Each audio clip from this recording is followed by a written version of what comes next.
TAV Vicenza dice sì. Il presidente della provincia, Francesco Rucco, ha chiamato a raccolta le categorie economiche, i parlamentari, i consiglieri regionali veneti, i sindaci degli 8 comuni interessati dal passaggio dell'alta velocità, tutti uniti nel dire che aprire ad una infrastruttura di questa portata vuol dire sviluppo economico, vuol dire benessere, quindi qualità della vita dei nostri concittadini migliore. Qui fra mini TAV, ma non facciamo il buco nella montagna, noi non facciamo il buco, qui noi facciamo un buco nell'acqua. E invece della mini TAV avremo un mini paese industriale, un mini futuro industriale.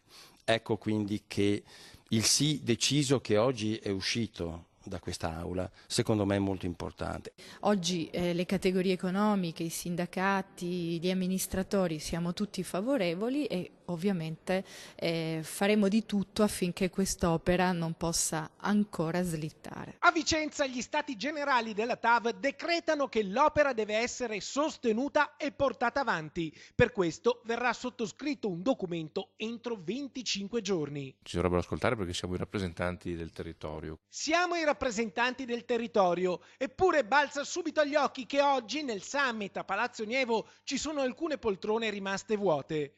Nel giorno in cui si riuniscono i rappresentanti vicentini del mondo economico e politico, c'è chi ha rinunciato a esserci, a parlare, c'è chi ha rinunciato a spiegare il proprio punto di vista. La mancanza oggi del 5 Stelle, noi non possiamo fare altro che prenderne atto, è un dispiacere perché la seconda riunione a cui mancano, anche perché un confronto anche su posizioni diverse è sempre sano, quindi la dialettica anche su fronti opposti può servire. Ma oggi sulla TAV a Vicenza c'è moderato ottimismo, la partita si giocherà in Parlamento. Deve decidere il Parlamento se proseguire o no appunto la TAV, perché fa parte di accordi internazionali che solo il Parlamento può modificare. E in Parlamento la Lega ritrova il centrodestra, ritrova chi è per il sì alla TAV e avrà una sponda persino nel centro-sinistra, nel Partito Democratico, una maggioranza che potrebbe schiacciare il fronte del no. Come abbiamo votato in Consiglio regionale del Veneto a stragrande maggioranza, a parte i 5 Stelle,